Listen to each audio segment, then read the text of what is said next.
Nur Muhammad sallallahu alaihi wasallam, salah satu tema yang hari ini banyak orang menganggapnya bid'ah. Padahal ini adalah kajian ulama-ulama, baik yang pro dengan kajian-kajian ilmu qalbu yang kita sebut tasawuf, ataupun yang anti, baik ulama yang disebut salafi ataupun asy'ari sufi. Sebagai contoh, Imam Ibnu Qayyim tidak keberatan menyebut istilah ini dengan Nur Muhammad sallallahu alaihi wasallam. Apalagi Imam Ghazali, apalagi Imam Ibnu Athaillah Sakandari, pengarang Hikam, apalagi imam-imam sebelumnya. Ada seorang imam yang lebih awal semasa dengan Bukhari dan Muslim, bernama Al-Imam Al-Hafiz Al-Hakim At-Tirmidzi. Jadi ada dua Tirmizi. Imam Tirmizi pengarang Sunan Tirmizi. Sunan Tirmizi itu nama asli kitabnya Al-Jami' As-Sahih, kumpulan hadis sahih menurut Imam Tirmizi. Tapi nama kecil beliau ya Abu Isa, nama kunyahnya, panggilannya. Ada Tirmizi kedua, ahli hadis, ahli qalbu, bernama Al-Hakim At-Tirmizi. Sekampung semua mereka. Beliaulah yang mengemukakan istilah ini di kalangan ahli hadis, istilah Nur Muhammad sallallahu alaihi wasallam. Bapak Ibu saudara makan Allah, masih ingat guru-guru kita dulu sering baca ayat alastu bi rabbikum qalu bala syahidna. Masih ingat ya? Jadi Allah bertanya kepada semua ruh, wahai semua ruh, bukankah aku Rabb kalian? Lalu Imam Ibnu Katsir, murid Ibnu Taimiyah dan Ibnu Qayyim, murid Imam Salafi, mengatakan dalam sebuah riwayat yang dia nukil bahwa yang pertama menjawab itu adalah ruh Nabi Muhammad sallallahu alaihi wasallam. Ruh Nabi Muhammad ini disebutlah Nur Muhammad sallallahu alaihi wasallam. Masih ingat juga ulama kita, mungkin waktu khutbah kemarin Habib Ges membacakan ayatnya, wa ma arsalnaka, tidaklah kami mengutus engkau hai Muhammad kecuali untuk apa? Rahmatan lil alamin, sebagai rahmat bagi sekalian alam. Bapak Ibu yang dimuliakan Allah, dalam hadis Imam Muslim ayat ini dijelaskan apa makna rahmat, siapakah rahmat itu, berapa jumlah rahmat itu. Ternyata dalam hadis Imam Muslim gamblang sekali, inna lillahi mi'ata rahmatin, Allah mempunyai, menciptakan 100 rahmat. Satu Allah ciptakan untuk dunia dari awal penciptaan makhluk di dunia sampai nanti kiamat. 99 di akhirat. Inilah makna hadis Nabi. Beliau mengatakan setiap Nabi ada punya doa mustajab. Tetapi aku, kata beliau, khaba'tu, aku menyimpan dan menginvestasikan doaku supaya tidak dikabulkan di sini, tapi dikabulkan nanti di sana, di akhirat. Nabi Muhammad yang disebut rahmat bagi alam semesta, ternyata pancarannya bisa 100. Tadi hadisnya berapa? Sesungguhnya Allah menciptakan rahmat 100 macam rahmat. Jadi dari dulu sebelum Nabi Adam dicipta, langit bumi dibuat, itu baru satu rahmat sampai kiamat. Suatu kali Nabi Adam ya duduk sendiri kesepian, Pak. Kesepian, ketiduran. Bangun tidur, karena Allah Maha tahu isi hati hambanya, kekasihnya, Allah kirimlah, Allah ciptakanlah dari dirinya sendiri tulang rusuk, terciptalah Sayyidah Hawa, kita sebut Siti Hawa. Langsung mau dipegang-pegang itu sama Nabi Adam, tapi belum bayar mahar. Karena itu alam surga, maka di surga yang paling berharga bukan emas, tapi mengirim salam kepada kunci surga. Siapa yang pegang kunci surga? Nabi SAW mengatakan, tidaklah dibuka, la yuftah babul jannah ala ahadin min qabli, tidak pernah dibuka pintu surga kepada siapapun sebelumku, termasuk Nabi Adam. Bahkan sebelum Nabi Adam dicipta, jika belum ada Nabi Muhammad namanya disebut, itu nggak bisa dibuka. Akhirnya Nabi Adam melihat ke atas, Jannatul Firdaus itu di samping Sidratul Muntaha, luasnya tak terhingga. Dipandang ke langit, langit aras. Jadi langit itu ada dua, Pak. Ada langit yang di atas bumi, ada langit aras, disebut Illiyin. Baru dengar ya? Ada langit lagi di atas itu. Itulah makom para nabi-nabi nanti di sana. Ketika Nabi Adam memandang ke aras, terlihatlah di singgasana aras itu. Jadi aras itu artinya singgasana, istana. Terlihat di situ nama La ilaha illallah Muhammadur Rasulullah.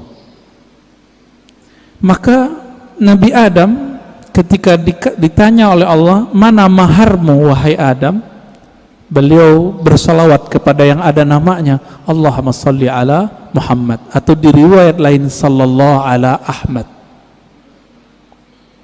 Allahumma salli ala Ahmad, karena belum lahir fisiknya disebut Ahmad. Lalu dikatakan dalam riwayat Imam Tirmizi, Imam Al-Hakim ya, Imam Al-Hakim An-Naisaburi dalam kitabnya Al-Musadrak, dan menurut beliau hadis ini sahih. Apa kata beliau? Allah bertanya kepada Nabi Adam, sedangkan Allah tanpa nanya sebenarnya sudah tahu. Ini hanya dialog antara hamba dengan Allah Subhanahu wa ta'ala. Apa kata Allah? Hei Adam, kenapa kamu bisa bersolawat kepada Muhammad? Kamu tahu dari mana Muhammad? Jawaban Nabi Adam, ya Rabb, ketika aku memandang ke langit arasmu, aku memandang di situ ada nama Muhammad setelah namamu, maka aku pastikan, aku yakini pasti itu orang lebih mulia dariku. Lalu aku bersolawat kepadanya. Jadi lebih tua Nabi Adam atau Nabi Muhammad? Kira-kira lebih tua mana, Pak? Secara biologis tua Nabi Adam, tapi secara nur lebih tua Nabi Muhammad SAW. Lalu Allah mengatakan, laula Muhammad ma khalaqtuka ya Adam. Kalau bukan karena Muhammad itu wahai Adam, aku tidak pernah ciptakan engkau. Nah, inilah makna karena Nabi Muhammad, Nabi Adam dapat rahmat.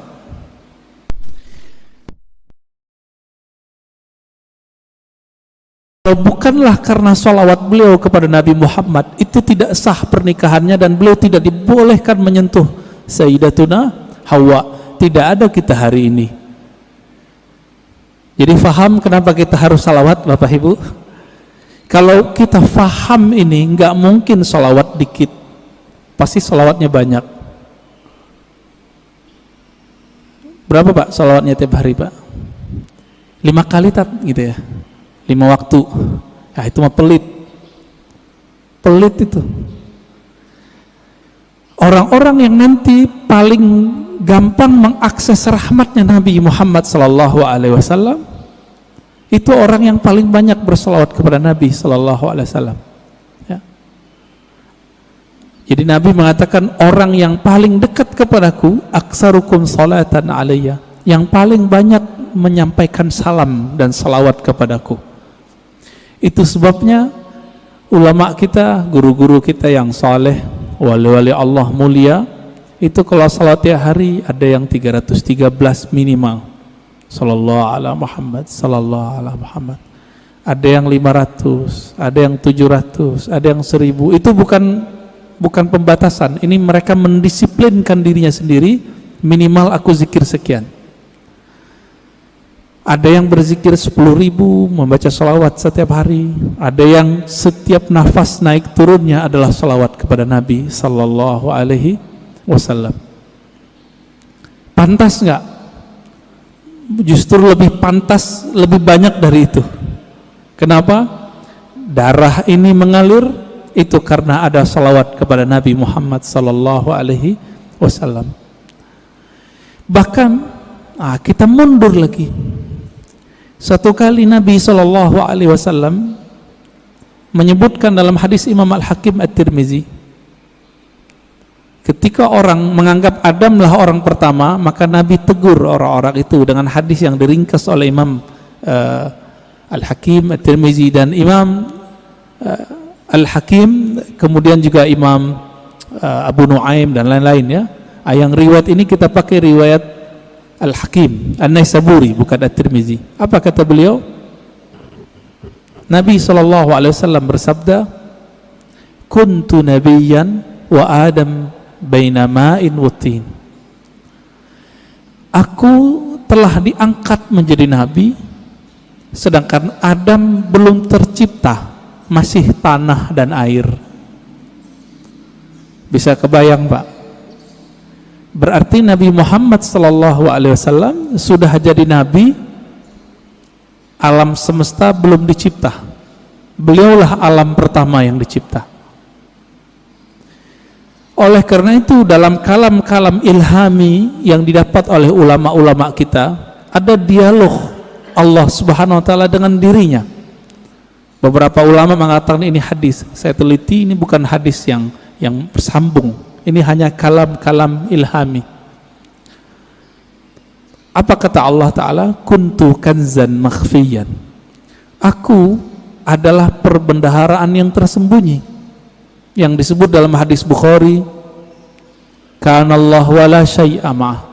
Allah ada, tiada satu pun bersamanya. Rahasia, sangat rahasia.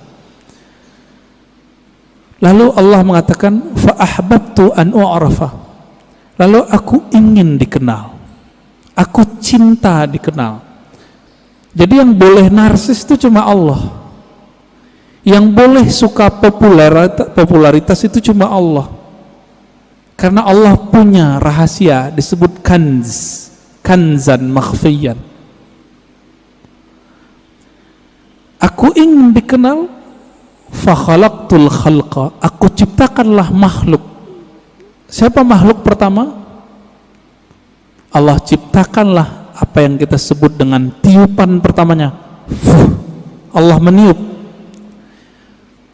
Ini jangan salah faham. Ini contoh ayatnya. Fanafakhtu fihi min ruhi. Aku tiupkan dari rohku.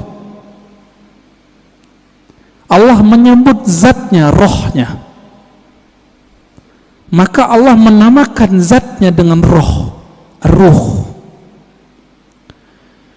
Hembusannya itu menjadilah apa yang kita sebut sekarang dengan Nur Muhammad sallallahu alaihi wasallam. Tapi sebelum Nur Muhammad, Allah itu mengenalkan dirinya bahwa dialah Ahad. Qul huwallahu ahad. Jadi hadis kalam ilhami tadi semuanya ada di surat Al-Ikhlas ketika Allah mengatakan Qul huwa. Kenapa bukan Allah dulu tapi huwa dulu? Dalam tradisi bahasa Arab, kata yang zahir mesti lebih awal daripada kata ganti. Huwa artinya dia. Apa arti dia? Ini kata ganti.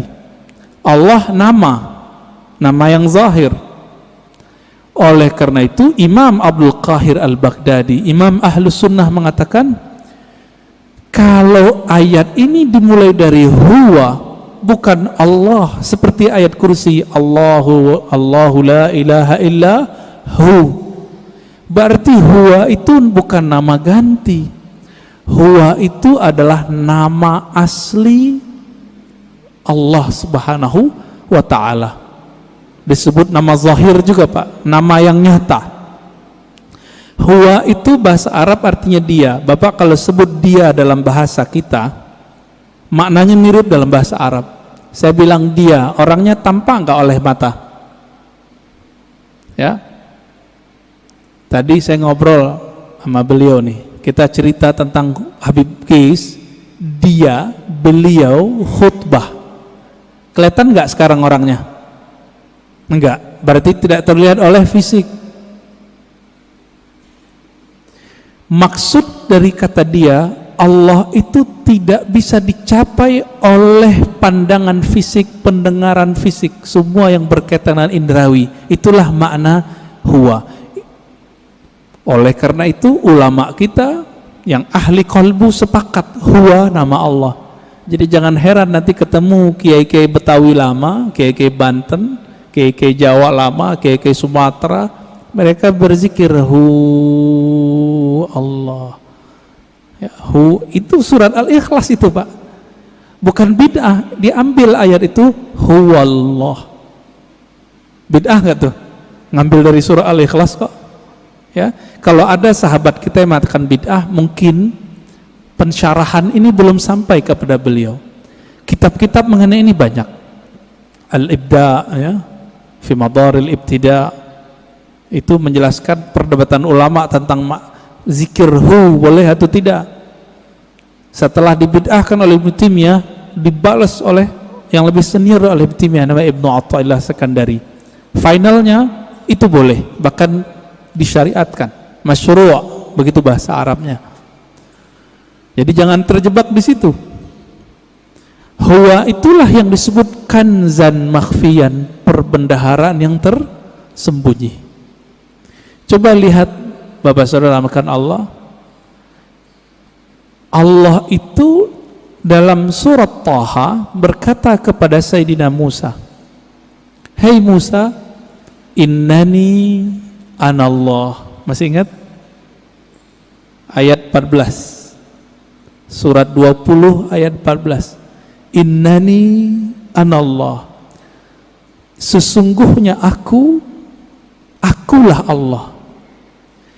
Berarti Allah menyebut di sini nama zatnya dengan ana. Sesungguhnya akulah Allah. Maka Nabi Musa diperkenalkan oleh Allah dengan nama yang baru, Allah. Itu sebabnya orang-orang Yahudi memanggil Allah itu dengan panggilan El. Allah itu bahasa Arab, Pak. Dalam bahasa Ibrani El. Siapa yang menjelaskan ini? Ada tokoh orientalis dari Australia, tetangga kita, namanya Arthur Jeffrey. Bisa 19 bahasa, Pak. Tapi sampai mati dia nggak percaya Quran dari Allah. Meneliti Quran, meneliti hadis, tapi nggak percaya bahwa Al-Quran dari Allah. Emang hidayah itu nggak masuk ke akal, hidayah itu masuk ke kolbu. Jadi kalau Bapak ngaji diakal-akali, itu dalam pikirannya nolak terus tuh apa yang saya katakan dari awal sampai sekarang. Maka kalau ngaji, jadikan akal itu tunduk kepada kolbu. Kolbu itu mainnya dengan rasa. Rasa yang dipakai oleh kolbu berbeda dengan rasionalitas yang dipakai oleh akal. Banyak ya, teman kita nggak pernah merasakan khusyuk, dia bilang mustahil khusyuk. Dia nggak pernah coba, dia bilang nggak ada. Ya, sama kayak orang nggak menikah, nggak tahu nikmatnya malam pertama, dia bilang nggak ada tuh nikmatnya nikah. Mirip-mirip begitulah kira-kira. Bapak Ibu Saudara makan Allah.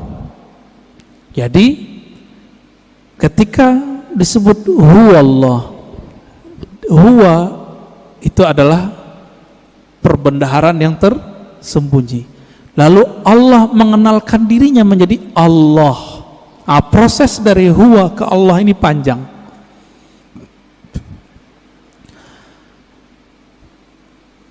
Karena Allah ingin dikenal, maka Allah meniupkan dari ruhnya. Tiupan inilah yang disebut dengan tiupan yang bernama Ahmad. Ya, Ahmad itu cahaya yang terpancar darinya disebut cahaya Nur Muhammad. Begitu ulama kita menjelaskannya. Inti dari Ahmad itu adalah nurnya. Maka sebagaimana disebutkan dalam hadis Imam Bukhari, innallaha yanzuru ila qulubikum, Allah memandang ke sentral jiwamu. Apa sentral jiwamu? Yaitu qalbu.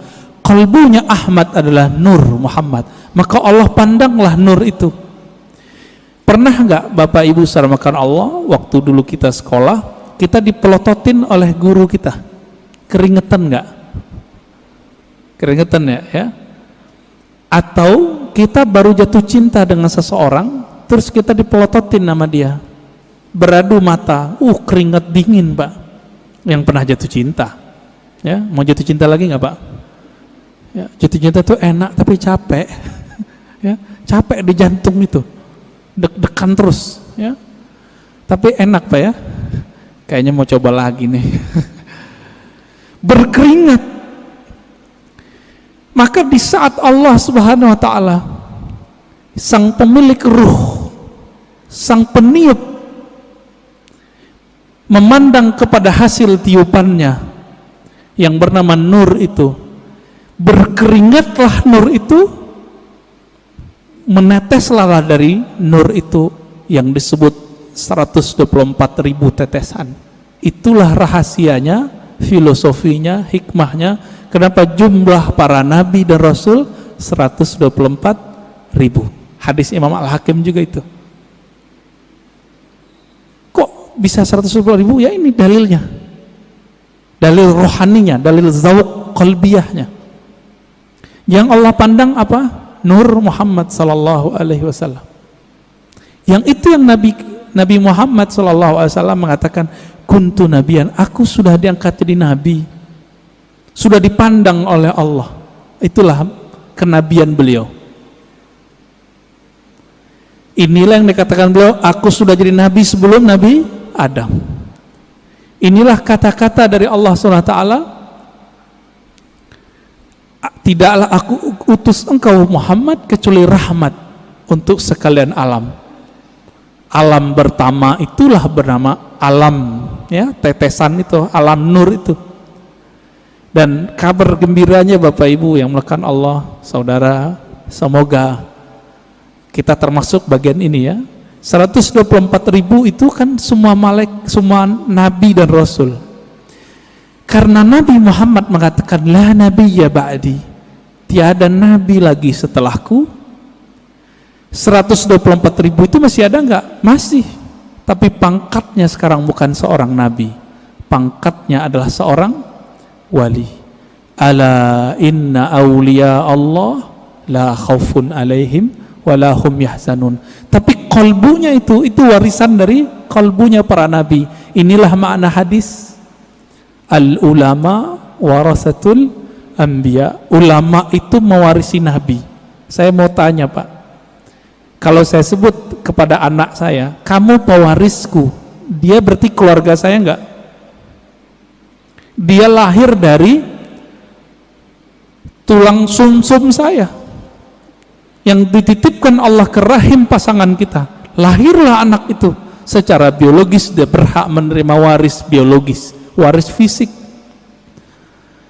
Begitu juga siapa yang kecipratan nur ini, dia disebut pewaris para nabi. Dialah sebenarnya keluarga nabi. Inilah makna hadis Nabi ketika ditanya, bagaimanakah cara salawat kepada engkau hai Muhammad, hai Rasulullah? Apa jawaban Nabi? Qulu Allahumma salli ala Muhammad wa ala ali Muhammad. Katakanlah hai sahabatku, ya Allah sampaikan salam, rindu, sayang, cinta kepada Nabi Muhammad dan keluarga Muhammad. Jadi siapa keluarga Muhammad? Terbagi dua, ada keluarga nasab, ada keluarga sanad. Siapa keluarga Muhammad sallallahu alaihi wasallam? Dua. Ini kan enggak Habib semua nih. Habib paling Habib Ges doang ya enggak? Ya. Habib fulan, ya. Mereka dapat kemuliaan menjadi Habib. Bapak menyesal enggak Protes nggak kepada Allah, kok nggak terlahir sebagai Habib? Protes nggak Pak? Nggak boleh protes kita, ya. Kenapa dia terlahir sebagai Habib, kenapa kita tidak? Itu ada rahasianya di alam tadi. Kenapa hari ini ada orang beriman, ada yang tidak? Itu rahasianya di sana semua. Kenapa orang sekarang ada yang jadi ulama, ada yang menjadi ubaru? Ya, Bapak ini ubaru Pak ulama? Ubaru ya, ubannya baru tumbuh maksudnya. Kenapa? Itu rahasianya di sana semua. Di sana semua Pak. Ketika Allah memandang kepada Ahmad Nur Muhammad ini, yang dipandangkan nurnya. Nur ini kalau menetes ke dalam kalbu kita, makanya orang-orang ini akan rindu kepada Nabi Muhammad sallallahu alaihi wasallam. Akan rindu kepada yang meniupkan roh Nabi Muhammad sallallahu alaihi wasallam. Kerinduan ini yang tak terhingga, ya, nggak ada habis-habisnya itu. Inilah makna dari surat Zariyat, wa ma khalaqtul jinna wal insa illa liya'budun. Biasa orang terjemahkan nggak ada efeknya Pak. Apa terjemahan biasa? Tiadalah aku ciptakan jin dan manusia kecuali untuk menyembahku. Wah, itu mah biasa terjemahannya. Kita terusin.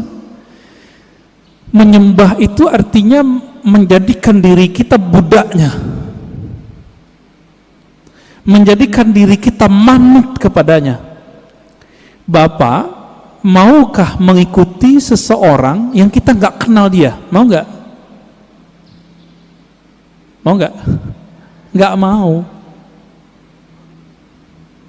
Kenapa kita nggak mau? Ya, gue nggak kenal, ngapain ikut, kan gitu. Yang saya ikuti, yang saya kenal bahwa dia mempunyai wibawa kepemimpinan, wibawa apa tertentu lah. Kalau nggak kenal, untuk apa? Maka makna liya'budun, tidak aku ciptakan jin dan manusia kecuali untuk menyembahku.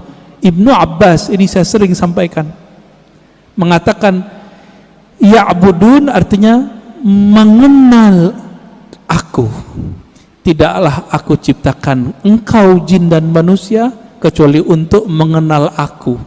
Orang kalau kenal Nabi Muhammad baru mencintai Nabi Muhammad.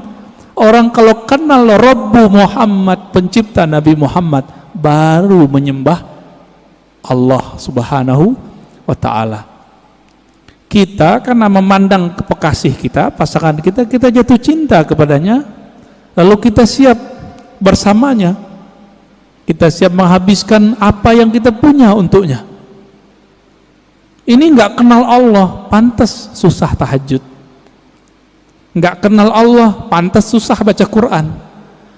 Nggak kenal yang nurunin Quran, gimana menikmati surat cinta dari Allah? Setiap Allah mengatakan, ya ayyuhallazina amanu, itu panggilan cinta Pak.